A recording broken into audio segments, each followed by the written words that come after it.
अस्सलाम वालेकुम। उम्मीद है बारी के लेटेस्ट एपिसोड में आप सबको खुशामदीद। हमारे साथ आज शरीक गुफ्तगू हैं फ़ाज़ सलीम साहब। जी फ़ाज़, अस्सलाम वालेकुम। जी वालेकुम सलाम। जी, आज जो हम गुफ्तगू करने लगे हैं वो थोड़ी सी रवायती गुफ्तगू से थोड़ी सी हट के है। आज हम ओवरऑल जो उसका सिनेरियो है, जो पस मंज़र है या जो चीज़ें छुप जाती हैं इस गहमा गहमी में सियासत की, उन पे गुफ्तगू करेंगे। सबसे पहले हम जो सवाल करना हम जो जो सवाल लेकर चलते हैं फ़ाज़ साहब के साथ कि हमें सबसे पहले ये बताएं कि सियासत और रियासत में तरजीह क्या होनी चाहिए? तरजीह आज जो हमारे हुक्मरानों की, सियासतदानों की है, वो रियासत है या उनकी सियासत है? वो क्या सोच रहे हैं? अगर हम उनके शू में आ जाके सोचें, सोच क्या रहे हैं और सोचना क्या चाहिए? तरजीह तो रियासत होनी चाहिए बहरहाल। नहीं, अगर आप इसमें बात करते हैं तो अनफॉर्चुनेटली जो हमारे आजकल के सियासतदान हैं, उनकी तरजीह ना रियासत है, ना सियासत है, उनकी तरजीह उनका कारोबार है ज़ात है। और उनके कारोबार और उनके बच्चों का मुस्तकबिल है। लेकिन सियासत तो इस चीज़ का नाम है ना कि आप लोगों को सर्व करते हैं और उसके बदले में आप ये एक्सपेक्ट करते हैं कि लोग आपको वोट डालेंगे। इसमें मैं आपको ज़ुल्फ़िकार अली भुट्टो की मैं आपको मिसाल दूँगा। ज़ुल्फ़िकार अली भुट्टो की ज़ात पे बेपनाह इल्ज़ामात लगते हैं और कुछ उसमें से सच भी हैं। लेकिन एक जो चीज़ थी कि उन्होंने लोगों को सर्व किया और वो यही वजह है कि 30-40 साल तक उनका करिश्मा उनको ज़मीन में गाड़ दिया गया, लेकिन उनका करिश्मा ख़त्म नहीं नहीं, हुआ। ये जो आप भुट्टो की बात कर रहे हैं, इस पे मैंने आगे चल के एक डिफरेंट सवाल जी, आपके लिए रखा हुआ है, वो मैं आगे चल के पूछूंगा। लेकिन जो अभी जो मैंने जो आपसे सियासत और रियासत में तरजीहात का पूछा है, हमारे करंट फैसला साजों का, जिसमें सियासतदान भी आ जाते हैं, अगर हम देखें तो इस्टेब्लिशमेंट भी है, सिविल ब्यूरोक्रेसी भी है, और जो सारे जो उसके अंदर जो सिविल सोसाइटी भी है, उसके जो जो मैं पूछना चाह रहा हूँ, इकोनॉमी है, ह्यूमन राइट्स हैं, स्टेबिलिटी है, पॉलिटिकल स्टेबिलिटी है, और इन सारी चीज़ों के हवाले से देखिए ये देखें, ये बेसिकली आप जो वो बात कर रहे हैं, जो शहबाज शरीफ हमें 16 महीने से बता रहा है कि मैंने सियासत नहीं रियासत बचाई है। देखिए, ये तो एक मुल्क के साथ सबसे बड़ा मजाक हुआ है और शायद अल्लाह ताला को ये मंजूर था कि अल्लाह ताला ने हम सबकी आंखें खोलनी थी। आप देखेंगे 16 साल में, ये कहने को तो ये 16 महीने हैं, लेकिन असल में तो ये ऐसे लगता है कि ये 16 सदियां हमारे मुल्क के ऊपर गुजरी हैं। उसके अंदर आप ये देखें कि उसके अंदर जो है हमारे बहुत सारे जो है ना वो फेक हीरोज जो है ना वो मुजस्मा साजों ने मुजस्मे खड़े किए हुए थे। उसके अंदर टॉप पे था शहबाज शरीफ, शहबाज स्पीड। लोगों को ये बच्चों को पढ़ाया जाता था, दिखाया जाता था कि जी ये एक सुपरमैन है जो कि रातों को जो है वो सोता नहीं है और दिन में जो है वो सिर्फ काम करता है और यानी सड़क पुल। सऊदी अरब कह रहा है शहबाज शरीफ हमें दे दो। जी, वो सारे कह रहे हैं कि हमें दे दो। अमेरिका कह रहा है कि हमें, यानी वो कह रहा है। फिर हमें बताया गया था कि जैसे एक साहबदार है, हमें बताया गया था कि जी वो तो जेल में मुशर्रफ उसके बाद जाता था, जी खुदा का वास्ता है बजट बना दो। तो इस तरह के हमारे पास जो है ये ना बातें सुनते हुए बड़े हुए हैं। बिल्कुल। और फिर ये कि जनरल बाजवा जैसे जो है वो लोग थे जिसके बारे में उन्होंने हमारे पर जुल्म किया कि हमारी जो फौज के साथ मोहब्बत थी और वर्दी के साथ जो हमारी मोहब्बत थी, जो कि यानी आप देखें कि पाकिस्तान में पैदा होने वाला हर बच्चे की जो पहली ख्वाहिश थी वो ये होती थी कि मैंने फौज में जाना है। तो अब बहुत सारे किरदार जो है ना वो एक्सपोज हो गए। अब इससे जो ये नारा मारा, ये सबसे बड़ा जोक था कि सियासत नहीं रियासत बचाओ। आप देखें कि पहला जब इन्होंने बोल्ड स्टेप लिया ना, वो स्टेप ये था कि ये 150 रुपये पे जब पेट्रोल था इमरान खान के दौर में, तो इन्होंने लॉन्ग मार्च किया और इन्होंने गवर्नमेंट ले ली।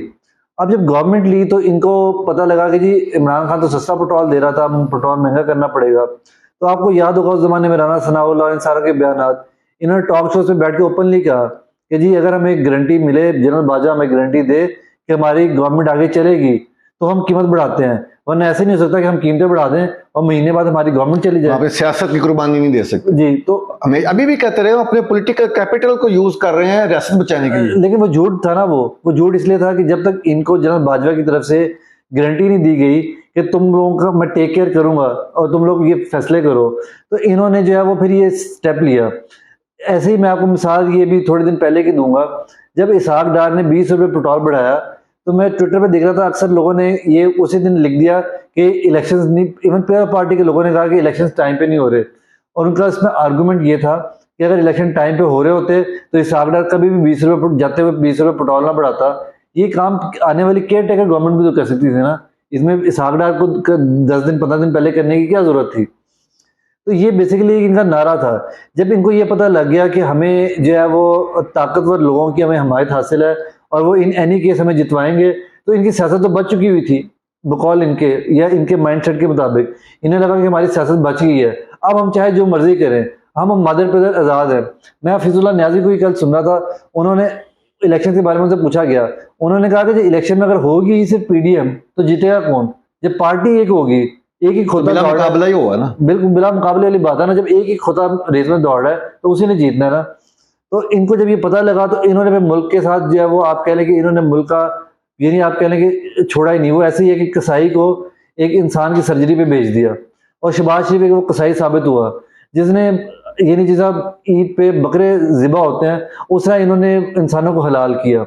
और आप ये देखेंगे ये 14 अगस्त भी हमारा महीना भी ऐसा है, और यानी इतनी बदकिस्मती की बात है कि लोग जो है वो मुल्क के जो नौजवान है, आजकल मैं 18-19 साल के लोगों को देख रहा हूँ, वो बजाय ये ख्वाब रखने के कि हमने पढ़ना है और हमने मुल्क को सर्व करना है, अब वो क्या ख्वाब देख रहे हैं कि हमने बाहर जाना है।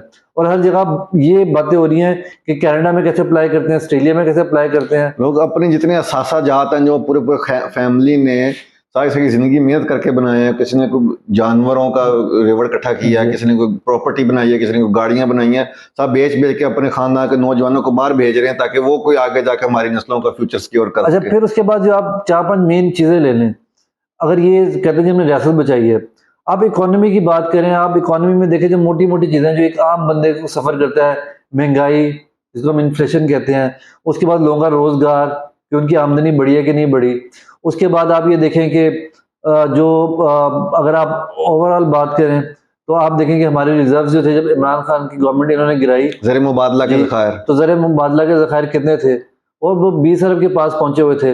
अब ज़र मुबादला के ज़खायर किधर है? ये ऐसे ही है कि आप एक बिजनेस को टेक ओवर करते हैं और वो बिजनेस का जो है वो उसके अकाउंट में जो पैसा पड़ा था 50 लाख, और आप 1.5 साल बाद आप स्टेटमेंट देते हैं कि मैंने बिजनेस बचा लिया है और उसके अकाउंट में पैसे पड़े 10 लाख, तो आपने 40 लाख का तो और नुकसान कर दिया आपने। अब तो जो आगे आएगा तो वो फिर क्या कहेगा? तो मेरे और फिर अच्छा, फिर ह्यूमन राइट्स देखिए पाकिस्तान में, यानी मैं अपनी ज़िंदगी में पहले तो कोई सुना हुआ था हमने, यानी अपनी होश में कभी ऐसे ह्यूमन राइट्स की वायलेशन नहीं देखी। मुशर्रफ को हम लोग गालियां देते थे, लॉयड मूवमेंट चली, उसमें हमने बड़ा कुछ देखा हुआ, लेकिन ज़्यादा से ज़्यादा क्या होता था, किसी पर डंडा चल गया, किसी पर पत्थर फेंक दिया। आप देखें लॉयड मूवमेंट के जितने भी लीडर थे, हामिद खान, एतजाज हसन, किसी को इस तरह जेलों में डाल के और लापता नहीं किया गया। और देखें ये नून लीग ने, पीडीएम ने सारी हरकत की और बदनामी किसको मिली? फौज को ये बदनाम करते हैं। क्योंकि मैं तो ये समझता हूँ कि अगर ये फौज ने ये किया हुआ है, अगर मैं पीटीआई का आर्गूमेंट मान लूँ ये फौज ये कर रही है, तो फिर मुशर्रफ के टाइम पे फौज ने क्यों नहीं किया? मुशर्रफ को तो इनसे जाती नफरत भी थी और ये करप्ट भी थे, इनके खिलाफ केसेस भी थे, उसने तो इनको फैसिलिटेट किया बाहर भागने के लिए। उसके बाद भी आप देखेंगे हमजा शहबाज से बिजनेस करता रहा, हमजा शहबाज को किसी ने नहीं पकड़ा। अब तो लोगों के बिजनेस बंद हुए, आप देखें कारोबार पे हाथ डाला, औरतों पे हाथ डाला, बच्चों पे हाथ डाला, बूढ़ों पे हाथ डाला। और ये नहीं आप देखेंगे हम करबला का वाकया सुनते होते थे, अब हमने लाइव अपनी जिंदगियों में ये वाले वाकयात देखे। लाहौर कुछ चीजें तो जो है वो मीडिया में रिपोर्ट नहीं होती, जो लोगों ने लाइव चीजें देखी, आप देखें कि एक जो 2 बच्चों का बाप था उसको उठा के ब्रिज से नीचे फेंक दिया। अच्छा, नहीं तो जो इमरान खान की एनालॉजी डेवलप करते हैं, फैशिस्ट जो रजीम थी, जो नाजी पार्टी की, या जो हिंदुत्व की जो आरएसएस है, ये फिर उसके नक्शे कदम पे चल रहे हैं, वही माइंडसेट है ये। देखिए असल में मुझे इसमें एक हदीस याद आती है, वो कहते हैं कि जो नबी सल्लल्लाहु अलैहि वसल्लम ने कहा था कि लाइक मैं उसका मफहूम बता रहा हूँ, एग्जैक्ट वर्ड्स तो नहीं मुझे याद, कि जो इक़्तिदार की हवस है ना वो भूखे भेड़िए से भी ज्यादा जो है ना वो उसका है वो। तो ये वो शायद बात अब हदीस मुझे अब समझ में आती है, ये बचपन में पढ़ते थे सुनते थे हदीस, लेकिन अब समझ में आती है। ये जो पीडीएम है इस टाइम वो जो भूखा भेड़िया उससे अच्छा, बदतर हो रहा है। जो फिर आप ये जो बात कर रहे हैं भूखा भेड़िया, फिर तो ये सियासतदान की बेसिक डेफिनेशन पे नहीं उतरते। जैसे हमने आज इंटरव्यू में भी कहा, आज हम रवायती सियासत और उन जो मौजूआत है उनसे थोड़ी सी डिविएट करके इसको वसी तनाजुर में गुफ्तगू को लेके आएंगे। तो उसमें मैं जो अगला क्वेश्चन आपसे पूछना चाह रहा हूँ कि जो सियासतदान और लीडर में बुनियादी फ़र्क क्या होता है?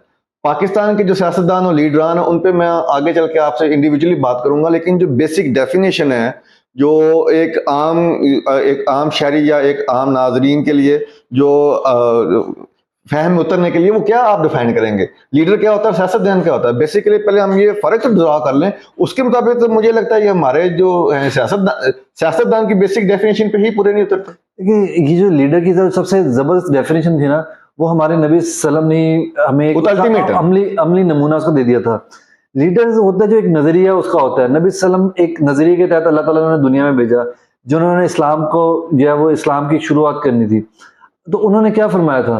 उन्होंने फरमाया कि अगर मेरे एक हाथ में सूरज और एक हाथ में चांद भी रख दिया जाए तो मैं तब भी अपने नजरिए से पीछे नहीं हटूंगा और मैं ये तबलीग करता Firm रहूंगा। belief. ये फर्म बिलीव।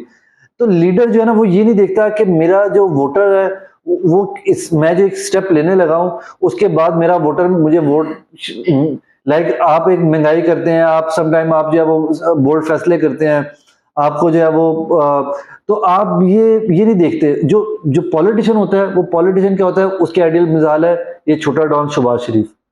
यानी आप देखें कि झूठ पे झूठ, यानी इसने 35 साल से आप देखेंगे ये पार्टी जो है वो हुक्मरानी कर रही है। अगर ये इतना ही जेम्स बॉन्ड था तो पाकिस्तान में पंजाब, चले पाकिस्तान की बात ना करें, पंजाब की बात करें, एक इदारा तो इसने बनाया होता। Punjab police, education sector, health sector, हर चीज तबाह है।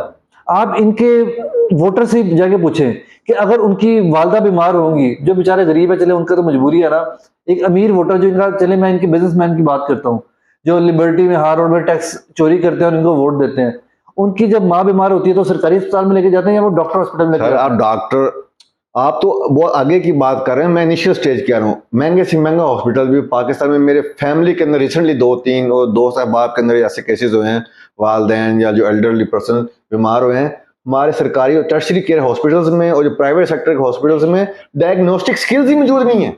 अब आप, अच्छा अब आप इमरान खान, अब मैं आपको लीडर की मिसाल देता हूँ, आपको ये फर्क पता लगेगा। देखें इमरान खान को मौका मिला गवर्न करने का पंजाब में। अब मैं आपसे लाहौर की बात करता हूँ, आप लाहौर में देखें इमरान खान हालांकि बुज़दार था, जो कि एक कंसेंसस है, यानी आप कह लें कि अक्रॉस द बोर्ड लोग इस पे बिलीव करते हैं कि बुज़दार एक नालायक वज़ीर आला था।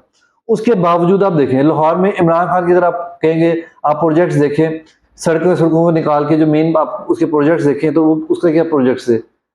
गंगाराम में mother and child hospital, children university, फिर उसके बाद आप देखें रावी रिवर प्रोजेक्ट, फिर आप देखेंगे जो सेंट्रल ये बिजनेस सीबीएम जो बन रहा था, कलमा चौक बन रहा था, एक लाहौर में डाउनटाउन बन रहा था। तो ये सारी चीजें ये थी जो उसको पता था कि उसके टेन्योर में उसको शायद इफ्तार करने का मौका भी नहीं मिलेगा, क्योंकि ये टाइम लगता है ना। आप बिजनेस अभी ये तो अभी भी, यानी आप देखें 5 साल मुकम्मल हो गए आज, तो अभी भी वो कंप्लीट नहीं हुआ।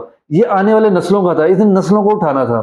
जबकि आप शहबाज शरीफ के प्रोजेक्ट्स देखें, क्या प्रोजेक्ट्स है? Metro train, orange train, metro bus, orange train, कोई सड़क बना दी, कोई पुल बना दिया। वजह क्या थी कि काम 1-2 साल में काम करने इलेक्शंस, वोटर और हल्के का वोटर का हल्का, तरजीहात, इवन फिजिबिलिटी भी नहीं बनाई। ये चीजें भी दो उधर गुजारी जो उसके हल्के थे, जिसको उनको ये डर खौफ था कि इमरान खान पॉपुलर हो रहा है, तो उन्हें पता था कि हमने अपनी जो कोर सपोर्ट है वो नहीं लूज करनी। अंदरून लाहौर, ये भाटी लोहारी, भगवानपुरा, ये सारे इलाके, तो जो आप देखें लाहौर के बैकवर्ड जिन इलाके थे ना, इन्होंने वो बिल्कुल सीधी वो जो है ना वो पैरेलल गुजार दी। वो हालांकि सर्कुलर होता है, आपने दुनिया में देखा होगा सर्कुलर रेलवे मशहूर होता है, बाकी चीजें कि आपके जो मेन इलाके होते हैं, अगर लाहौर की मिसाल दें, model town, Gulberg, George Town, Liberty Market, fortress, यहाँ से गुजरे ताकि लोग गाड़ियों की बजाय लोगों का फ्यूल बचे। फ्यूल जब बचता है तो एक आम इंसान की भी बचत होती है और मुल्क की बचत होती है। यानी आप कह रहे हैं कि जो सियासतदान या जो दूसरा होता है वो शॉर्ट टर्म सोचता है और अपने इलेक्शंस का और उसका वो होता है, और जो लीडर होता है उसकी फर्म बिलीव होती है और वो दूर रस अपने नजरिया होता है, वो सोचता है चाहे और अपने नस्लों का फ्यूचर के उसको मद्देनजर होता है कि दुनिया के हालात को मद्देनजर रखते हुए कि आने वाले वक्त में इनका फ्यूचर किस चीज में लाए, उसमें इन्वेस्टमेंट करता है, उसको ह्यूमन ब्रेन पे। एग्जैक्टली आपको उसकी चाहे कुछ भी कॉस्ट आपको पे करनी पड़े। और ये लास्ट में इस बारे में आपको एक मिसाल दूंगा। आप ये देखेंगे इमरान खान का पॉलिटिक्स में आने से पहले क्या बात होती थी? बात ये होती थी, कहते थे गाला गलौज कल्चर, जो हालांकि ये तो नवाज शरीफ ने शुरू किया है, जब बेनजीर के खिलाफ आपको पता सारी चीजें, लेकिन एनीवेज बात होती थी कि शहबाज जी मुझे बता दो जी मैं सड़क बना दूंगा, नवाज शरीफ का मैंने मोटरवे बना दी, मैंने फलाना पुल बना दिया, ये बातें होती थी। कभी किसी ने ला इलाहा इल्लल्लाह मोहम्मद रसूलुल्लाह की बात की? कभी किसी ने कहा कि हमने आजाद कौम बनना है? कभी किसने शऊर दिया? किसने बात की? ये लीडर। उससे पहले भुट्टो ने बात की थी, रोटी कपड़ा मकान, लोगों को एक नजरिया दिया था। और उसकी जो सबसे बड़ी बात थी, उसने कहा था कि गरीब और अमीर बराबर हैं। उसने, यानी हमने तो अपने बड़ों से सुना है ना, वो कहते थे कि जो कौम को यकजहती और यकजा होने का एजेंडा और सोच देना। देखिए वो कहते थे कि जो काम वाली जो लोग हैं वो नीचे फर्श पे बैठते थे। भुट्टो ने कहा कि नहीं, बराबरी के कुक हैं वो वहाँ पे बैठे हैं। जो जिम्मेदार थे वो अपने जो नीचे लोग थे जिनको मुजारे बोलते हैं उन पर जुल्म करते थे, उन्होंने उसको ज़मीनें दी और उनको राइट्स दिए। होता है कि जब नजरिया आता है तो वो सारा अक्रॉस द कंट्री पेनिट्रेट करता है और कौम यकजा होती है। भुट्टो के टाइम क्या था, कौम यकजा थी। भुट्टो की पॉपुलैरिटी कराची से शुरू होती थी और आप चित्राल तक और गिलगित तक जाती थी। जब पॉलिटिशियन होता है तो उसकी पॉपुलैरिटी, शहबाज शरीफ जो है आप देखें पंजाब से बाहर इलेक्शन नहीं लड़ सकता, जीटी रोड की पार्टी, जीटी रोड की पार्टी। नवाज शरीफ जो था वो पंजाब से बाहर आज तक ना सिंध में परफॉर्म कर सका, आज तक ना ही जो बलूचिस्तान में परफॉर्म कर सका, ना ही कभी केपी में परफॉर्म कर सका, अनलेस के वहां का कोई वडेरा इसकी पार्टी में आ जाए और वो वहां से जीत जाए। एज अ लीडर ही कभी नहीं परफॉर्म कर सका। अच्छा, इमरान खान का एक और स्लोगन जो मुझे जाती तौर पे सबसे ज्यादा पसंद है, वो कहते हैं कि सबसे जो इम्पोर्टेंट जो आपका रिसोर्स है वो ह्यूमन रिसोर्स है, उस पर इन्वेस्ट करने की जरूरत है। वो आपको कोई सड़क, कोई पुल, कोई नाला बनाने की इंफ्रास्ट्रक्चर तो सेकेंडरी चीज है, वो ऑटोमेटिक बन जाते हैं। वो जापान की और जर्मनी की मिसालें देते हैं कि वो तबाह हो गए वर्ल्ड वार में, जैसे उन्हें लेकिन अपने ह्यूमन रिसोर्स पर उन्होंने इन्वेस्ट किया हुआ था, वो काबिलियत डेवलप हुई हुई थी, वो 10-10 साल में फिर खड़े हो गए। आप एक बात देखेंगे, ये लाहौर है, सर गंगाराम की मैं आपको मिसाल दूंगा। आप देखेंगे कि वो एक काबिल दिमाग था, इस धरती ने वो पैदा किया। लाहौर की आप पुरानी जितनी मर्जी बिल्डिंग देख लें जो आज भी खड़ी है, वो उस बंदे की डिजाइन कर दें। लेकिन जब हमारा आप ब्रेन ड्रेन हो रहा है और हमारे जो लोग हैं, जो नौजवान है, जो यानी आप देखेंगे जो सऊदी अरब और ये गल्फ में जाना तो एक आसान है, लेबर चलेगी बाहर। लेकिन अगर आपने अमेरिका, कनाडा और इस तरह के फर्स्ट वर्ल्ड कंट्रीज में जाना है, वो आपके मुल्क से लोग ऐसे नहीं उठाते, वो आपकी क्रीम उठाती है, वो स्क्रीनिंग उन्होंने लगाई हुई है, जो आपकी बेस्ट ऑफ द बेस्ट है वो वहां पे जाते हैं। तो जो गंगाराम जैसे लोग यहाँ पे पैदा हो रहे हैं, अगर अभी भी ये धरती पैदा कर रही है तो वो तो सारे उठा के वो लोग बाहर ले जाते हैं और यहाँ पे क्या बचता है? यहाँ पे शहबाज शरीफ जैसे जोकर बचते हैं। अच्छा, अब अगला क्वेश्चन जो मैंने अभी आपसे पूछा, सियासतदान और लीडर में जो फर्क है, उसमें आपने काफी मुफस्सल गुफ्तगू की, रोशनी डाली। अब इसी को हम देखें, जो पाकिस्तान के पिछले 25-30 साल में जो सियासतदान आए हैं, जो लीडर की कहलाने के जो काफी फेलोशिप और लीडर कहलाते हैं, नवाज शरीफ हो गए, बेनज़ीर भुट्टो, जो अपने जुल्फ़िकार अली भुट्टो थे, अब इमरान खान है। इनमें देखा जाए तो नवाज शरीफ भी एग्जाइल में गए, और क्या नाम है, बेनज़ीर भी गई। हालांकि जो भुट्टो थे, जुल्फ़िकार अली भुट्टो, को काफ़ी जोर लगाया गया, काफ़ी उनके साथ की, लेकिन वो फर्म बिलीव थे, इसलिए आज तक कहते हैं भुट्टो जिंदा है। तो अब इमरान खान की बारी है। इवन के जब बेनज़ीर को बाहर निकाला गया तो जब वो वापस आई थी, कहते हैं आज तक का हिसाब से उस दौर तक, यानी आज भी अगर हम उसको जो पर परसेंटेज अगर निकाली जाए तो काफ़ी बड़ा क्राउड उसको गिना जाता है जब वो उनका इस्तकबाल हुआ था। तो वो तो फिर अगर जो ये इमरान खान को भी बाहर भेजने की अगर ये कोशिश करें, अल्टीमेटली अगर वो मान भी जाते हैं किसी प्रेशर में, जो कि उस पर भी आप रोशनी डालिएगा कि उनके अज़ाइम क्या हैं, वो बाहर जाएंगे नहीं जाएंगे, लीडरशिप की क्वालिटीज पे पूरा उतरेंगे, फर्म बिलीफ पे उस पर पैरा दे सकेंगे, अपने आप को बर्दाश्त कर सकेंगे। बेशक एथलीट हैं लेकिन फिर भी जेल की तन्हाइयों में काफ़ी वो मुश्किलात, उस पर भी रोशनी डालिएगा। तो अब इमरान खान की बारी आई है, उनका असल टेस्टिंग फेज तो अब आया उनकी ज़िंदगी का, ये जो 71 साल की उम्र में। तो वो जो अगर वो चले भी गए तो साल बाद 2 साल बाद वापस भी आ सकते हैं, तो फिर भी इस सारे सिनेरियो पे क्या रोशनी डालें? असल में ये आपने देखें, जो भी आप बात करते हैं लीडर और पॉलिटिशियन में, ये बिल्कुल ये हमारा लाइव एग्जांपल है। बेनज़ीर और अगर आप नवाज एग्जैक्टली भुट्टो का आप देखें, भुट्टो का एक नजरिया था, भुट्टो ने झुकने से इनकार कर दिया, क्योंकि देखिए लीडर जो है वो इलेक्शन का नहीं सोच रहा होता, वो जब एक नजरिए पे चल रहा होता है वो ये नहीं देखता कि मैंने अगर तो आप अगले इलेक्शन की देखेंगे तो आपकी अकल क्या कहती है, वो अकल ये कहती है जो नवाज शरीफ ने बेनज़ीर ने किया। असल में एक और भी चीज है इसमें फैक्टर, सॉरी आपको काट रहा हूँ, जिस स्टेज पे आज इमरान खान है या जिस स्टेज में भुट्टो जेल में गए थे, उस पर एक और भी तो फैक्टर इंपॉर्टेंट होता है कि वो लीडर सोच रहे होते हैं कि पता नहीं जाऊं करें जाऊं, बाहर निकल के भी मैं वो परफॉर्म कर सकूं ना सकूं, तो मेरी लेगेसी क्या जाएगी। नहीं, असल देखें जो सबसे इंपॉर्टेंट बात है, आप देखें जब आप एक ट्रैप होते हैं, ये मौका नवाज शरीफ पे भी आया, ये बेनज़ीर पे भी आया, जुल्फ़िकार अली भुट्टो पे भी आया, अभी इमरान खान पे ही आया हुआ है, और जरदारी पे भी आप सॉर्ट ऑफ आप कह लेंगे कि आया था ये मौका। होता क्या है, जो पॉलिटिशियन होता है वो तो अकल का तकाजा ये होता है, कल आपको ये कहती है कि आप अगर इस इलेक्शन में आपको लग रहा है कि आपका कोई आर्मी चीफ आपके खिलाफ है और वो आपको रेड लाइन लग गई है, वो आपको जीतने नहीं देगा, तो शायद अगला आने वाला आर्मी चीफ आपके हक में हो जाए। तो लिहाजा आप कंप्रोमाइज करके आप मुल्क से बाहर चले जाओ, वो जो 3-4 साल आपने गुजारने हैं वो आप आराम से उधर सुकून की जिंदगी गुजारो। जब आपको पता लगे कि अब हालात आपके फेवरेबल हो रहे हैं तो आप, जिस नवाज शरीफ ने किया था, मुआहदा करके मुशर्रफ से भाग गया, उसे पता था मुशर्रफ के होते हुए तो मेरा कोई चांस नहीं क्योंकि है। उनको पता है इनसे लोगों ने तंग आ जाना है। लेकिन जब हालात फेवरेबल हुए तो वो वापस आ गया। तो उसने बेसिकली इलेक्शन का सोचा, और जो लीडर होता है वो लीडर ने अपनी एक लेगेसी छोड़नी होती है। वो इलेक्शन का नहीं सोच रहा होता, वो ये नहीं सोचता कि मैं इलेक्शन जीतूंगा या नहीं जीतूंगा, वो ये देख रहा होता कि ये मेरी एक कौम है, उसको मैंने एक नजरिया देना है, और मेरे से ये मेरे से स्ट्रेंथ ड्रॉ कर रहे हैं, अगर मैं ही गिर जाऊंगा। तो ये मिसाल वो आप जंग में जो सिपा सलार की है, अगर जब जंग में सिपा सलार ही गिर जाता है तो पिछली फौज तो हथियार डाल देती है। तो अगर जुल्फकार अली भुट्टो गिर जाता, और देखिए मैं आपको एक और एग्जांपल दूं, आपको पता है कि जो लाहौर शहर में पीपल पार्टी स्वीप करती थी, जुल्फकार अली भुट्टो स्वीप करता था, और लाहौर में वो एमएनए बना, उसने इवन इलामा इकबाल के बेटे को हराया, जुल्फकार अली भुट्टो ने। उसके बाद बेनजीर की बारी आई, बेनजीर ने कंप्रोमाइज किए, ये नवाज शरीफ की तरह। तो हुआ क्या, बेनजीर का वोट बैंक जो था वो बजाय रिटेन करने कम होता गया, लाहौर से बेनजीर का सफाया हो गया, फैसलाबाद से, पिंडी से, जो शहर से जहाँ पे पढ़ी लिखी आवाम थी वहां से सफाया हो गया। गांव में वो जीती थी वहां पे भी जहाँ पे उसके पास इलेक्टेबल था। जहाँ मुल्तान में यूसुफ रजा गिलानी था, तो वो गिलानी एक पीर है, उसकी शाम कुरैशी था पीर है, जाती वोट बैंक था, तो वहां से वो जीतती थी, मखदूम जाकर रेंजर मखदूम खान। था। इसी तरह आप नवाज शरीफ की बात देखें, आप नवाज शरीफ जो था, नवाज शरीफ कभी भी, क्योंकि ये तो पैदा ही फौज की गोद में हुआ था, देखिए पीपल पार्टी भी पैदा तो जुल्फकार अली भुट्टो भी फौज की गोद में हुआ था, लेकिन जुल्फकार अली भुट्टो ने कुर्बानी दी, उसने यानी एक जदोजहद की, उसके में एक फिर असल पार्टी वजूद में आई जो 40 साल तक जिंदा रही। नवाज शरीफ तो पैदा ही फौज की गोद में हुआ था, और इसलिए नवाज शरीफ पंजाब से कभी बाहर निकल नहीं सका। पंजाब में भी इसलिए इसने रूल किया क्योंकि जब फौज ने आईजीआई बनाई तो आईजीआई में सारे इलेक्टेबल इकट्ठे किए और नवाज शरीफ को उसके ऊपर बिठा दिया, तो वो इलेक्टेबल इसकी दोस्ती यारी उनसे होगी और हमेशा इसके साथ चलते रहे, और नवाज शरीफ वो जीतता रहा। नवाज शरीफ जब बाहर भागा तो 2002 में 20 सीटें नहीं ये जीत सका, काफ लीग सारी सीटें जीत गई पंजाब में, क्योंकि वही जो इलेक्टेबल से जो इसके आईजीआई वाले थे वो सारे के सारे काफ लीग में चले गए।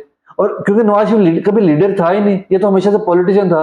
जब मुशर्रफ दौर में बुरा वक्त आया ये बाहर भाग गया, ये बाजवा के दौर में बुरा वक्त आया ये फिर बाहर भाग गया। तो इस दफा भी इसने ये समझा कि मैं बाहर तो भाग गया हूँ, और जब फेवरेबल कंडीशंस होंगे जो कि अब इसे लग रहे हैं तो मैं वापस आऊंगा, तो अवाम उसी तरह के बेवकूफ है। तो ये 2002 नहीं था या 2008 नहीं था जब ये वापस आया, अब लोगों को समझ आ चुकी हुई है, सोशल मीडिया ने लोगों को अवेयरनेस दे दी हुई है, नौजवान पढ़े लिखे हैं, बाबों ने जाके तो इस्तेमाल नहीं करना होता। तो नहीं, तो अब इमरान खान क्या करेंगे, उनके भी कुछ प्रोडिक्शन करें ना, वो जिन हालात में है और देखिए, जो उनका इमरान खान- पास्ट है वो करेंगे क्या। वो दोनों सूरतों में अगर बाहर जाते हैं, जिसके बहुत नहीफ चांस है मेरी जाती राय में, अगर जाते हैं, इफ है हाइपोथेटिकल बात कर रहे हैं, तो क्या, अगर नहीं जाते फिर तो सबको ही पता है। देखिए इमरान खान, देखिए ये तो अभी लास्ट स्टेप हुआ ना कि वो जेल में गया, बल्कि लास्ट भी नहीं, ये तो सेकंड लास्ट स्टेप है। इससे अगला स्टेप होता है मौत, जुल्फकार अली भुट्टो की तरह फांसी। तो इमरान खान पे तो ऑलरेडी अटैक हो चुका था, वो तो गोलियां खा चुका हुआ है। देखिए ये एक मुंह से कहना जो है ना वो एक बड़ी आसान बात होती है, लोग बात कर रहे हैं, ये जो आपने बात की, ये बड़े लोग बात कर रहे हैं कि, और नून लीग को अगर आप उनके साफी जो उनके जो भौंकने वाले हैं आप उन्हें देखें तो वो ये मशहूर भी करा रहे हैं कि, क्योंकि देखिए इनका इनका ये पुरानी चीजों पे चलते हैं, जब सब चोर हैं, यानी ये नहीं कहेंगे नवाज शरीफ ईमानदार है, क्योंकि यानी शर्म महसूस होती है ना को सपोर्ट करते हुए, तो इसलिए कह देते हैं जी सब चोर हैं। इसी तरह आपको क्योंकि बुज़दिल है, गीदड़ा भाग जाता है, तो अब क्या मशहूर करा रहे हैं वो जी इमरान खान तो बड़ा जेल से तंग है, वो कह रहा है मुझे बाहर निकाल लो, वो ये तो शो ये कराना चाह रहे हैं कि वो भी नवाज शरीफ है। यानी अच्छा, अब इमरान खान ने जो है ना वो नवाज शरीफ को कभी गोली लगी, नवाज शरीफ को तो कभी खराश भी नहीं आई, क्योंकि वो तो लीडर ही ना था, उसने कभी जदोजहद ही नहीं की, वो तो हमेशा गोद में बैठ के आता है और गोद में बैठ के जाता है, ज़ियाउल्लाह की गोद में बैठ के आता है और मुशर्रफ की गोद में बैठ के वापस चले जाता है। इसी तरह बाजवा की गोद में बैठ के जो है वो जाता है, अब पता नहीं किसी गोद में बैठ के वापस आएगा वो। तो इमरान खान जो है ना वो देखें वो अगले स्टेप पे जा चुका हुआ है, यानी जो जेल से अगला स्टेप है ना वो एक दफा वो फेस कर चुका हुआ है। और अगेन वही बात है, इंसान जो है ना वो कमजोर है, हर इंसान को गर्मी महसूस होती है, हर इंसान को जो है ना वो जो हालात की सोबतें जो है वो तोड़ सकती हैं, लेकिन जो नजरिया होता है ना जो आपका, वो आपको खड़ा रखता है, और वो हमेशा लीडर में होता है कि आप कर क्या रहे हैं, आपका मकसद क्या है, आपका मकसद अवाम को खुश करना है या आपका मकसद अल्लाह को खुश करना है। अगर आपका मकसद अवाम को खुश करना है, जैसे कि कायद आज़म का पहले शुरू में मकसद होता था, तो वो जब मायूस हुआ तो वो आपको तो इंग्लैंड चले गए। जब उन्होंने अल्लाह ताला ने उनको ईमान दिया और उसके बाद उन्होंने एक यू टर्न लिया, और उनका मकसद अब ये था कि जो उनका मशहूर लाइन है कि मैं अल्लाह के बजाय कहना चाहता हूँ कि अल्लाह ताला मुझे कहे well done mister Jinnah, you did your best. तो जब ये नजरिया हुआ तो कायदत ने जद्दोजहद की, इस सेहत के साथ भी उन्होंने जद्दोजहद की और पाकिस्तान बना।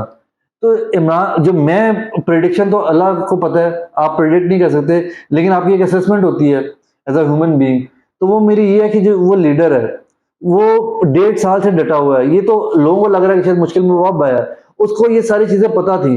जो यानी हफीज, जो उसका न्याजी जैसे लोग जो डरा रहे होते हैं ना कि इमरान खान ने सीखा नहीं है भुट्टो से, 9 मई के बाद उसको हथियार डाल देने चाहिए थे, और वो यानी बेसिकली क्या है, कह रहे हैं कि सजदा कर दो।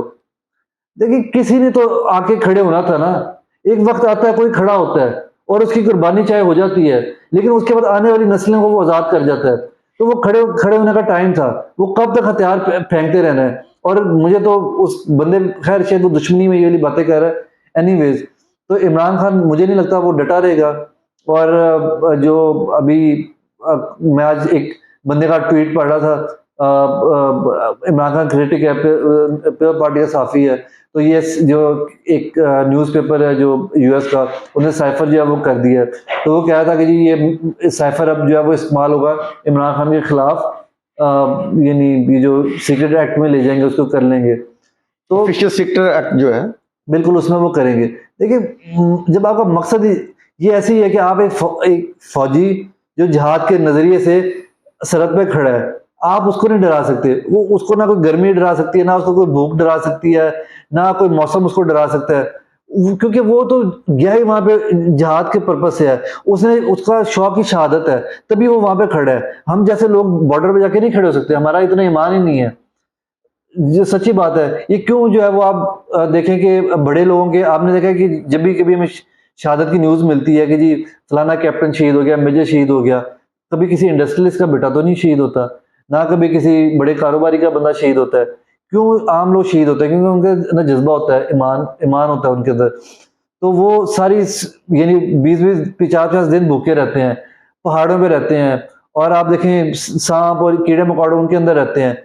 क्या उनको जो है वो आप देखें कि उनको क्या उनकी डिटर्मिनेशन होती है जो उनको खड़ा रखती है? वो होता है ईमान, वो होता है जिहाद, और वो होता है शहादत का जज्बा।